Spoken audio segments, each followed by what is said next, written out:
What is downtown going to look like? My own personal thing on that is that tall buildings suck, in a word. You think so? Yeah, I know so. But we have to go up with all the people in LA. No, we don't. You don't think so? No. We do have to urbanize. People are moving to cities, and that's a good thing because when you live in a city, you have a smaller ecological footprint than you do living out in the country.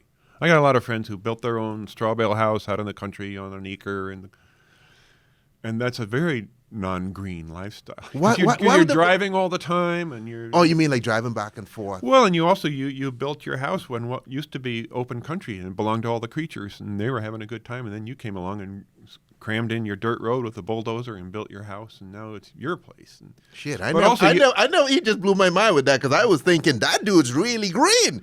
No, it's not. Turns out I'm green, and I'm in the city. You're the green one. Okay. Pat yourself on the.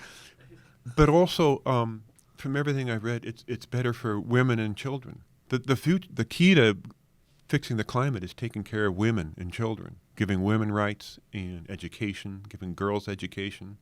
There's just a ton of literature that points to that. You can read Paul Hawken's book Drawdown. Okay. Has all of this stuff about the easy solutions to climate change. So we'll be localizing stuff, and people are moving to cities, but to house everybody in cities doesn't mean having tall buildings. You can have buildings that are like 6, 8, 10 stories high, like the traditional buildings all over the world, the beautiful cities of the world, London and Paris, Tokyo, Beijing. They only went as high as people could go up in stairs, and they only went as high as structurally the materials they had could go, and that was 10 stories tops. Mm-hmm. And when you do that, when you limit it to 10 stories, you get light and sunlight on the streets. You can have trees growing on the streets. Oh, okay. You get get you don't air. block in the sun. And people have sunlight in their windows. And you can still have all sorts of density, all the density we need. Look around L.A. I mean, it's really tall downtown, and the rest of it is 1 and 2 stories. Mm-hmm. This huge basin, 1 and 2 stories everywhere except for an occasional downtown area. But that's beginning to change because this building right now, the one we're in, is I think 24, and right next door is 30. Yeah. And this kind of the new thing, these high rises in Los Angeles, because I think that was frowned upon because of earthquakes. Yeah. But now you see a lot of these 20, Yeah. 30-story buildings beginning to pop up. Yeah, yeah. And I'm being idealistic here, but ideally we could spread it out more and not go above 10 or 15 stories. But, I told you about how in the world we're building like another New York City every month. Well, when I saw these cities, like I was in Beijing a few years ago, and I just took a picture out the window of the cab I was in, and I use it in my slideshow now. And it's just a bunch of 20-story concrete buildings filling the skyline. And they're putting those up as casually as you and I drink this glass of water, because they have to for all the people moving. Yeah, because China's huge. Uh-huh. Yeah, and they're crummy buildings. They don't have building codes. They don't have insulation. They don't have great building codes in China? No. Really? No, they have good engineers. They have great engineers, but they're not required. But they're moving so fast they just can't afford to. And so, weird stuff happens, like buildings just suddenly topple over one day, or when they have a big earthquake. They had a big earthquake in southern China a few years ago, and a bunch of school children died. And they hushed it up as best they could, but because they just don't have building codes. This is again the thing about governing. People don't want to be hassled, but don't let my neighbor do something I won't like, and that's one of those things. When we had an earthquake in the Bay Area, the last big one was Loma Prieta 20 years ago. I remember that. And it killed 63 people. And did a lot of damage and killed 63 people. The same year, there was an earthquake of the same size in a less populated part of Armenia, and it killed, I think it was 30,000 people.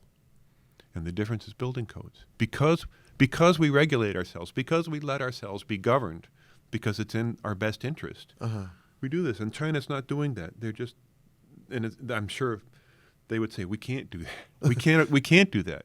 It's just Wild West. We have to keep going. We can't afford, at least they think that. They obviously think that. I can't speak about China with any authority. Yeah, but I get you. Nobody has the kind of building controls that the U.S. has. That U.S. has, especially California and Japan have. Yeah, Japan even began reclaiming the sea and putting stuff up. Yeah, they know how to deal with earthquakes in Japan. They're pretty good at it. So our building code right now, as an architect, everything, if you stay current, what magnitude earthquake are we able to handle? Oh, we're ready for a big one. Oh, yeah. What we engineers do is the basic idea is you don't design the building to not have damage. You design it to you and I can get out alive. We're up here on the, what are we on the? We're on the 17th, 20th? No, this is the 12th floor. 12th floor. Uh-huh. Well, whatever it is, that the building might sustain a lot of damage and it'll be very scary and all of that. And even if the elevators go out, we could get down the stairs and get out and be safe.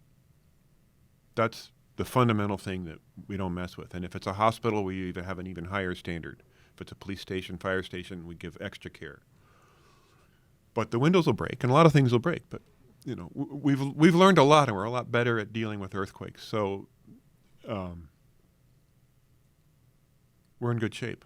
Okay. Buildings over 30 years old, I'd be a little bit nervous about. Okay, so don't buy an old building. Not if it's big.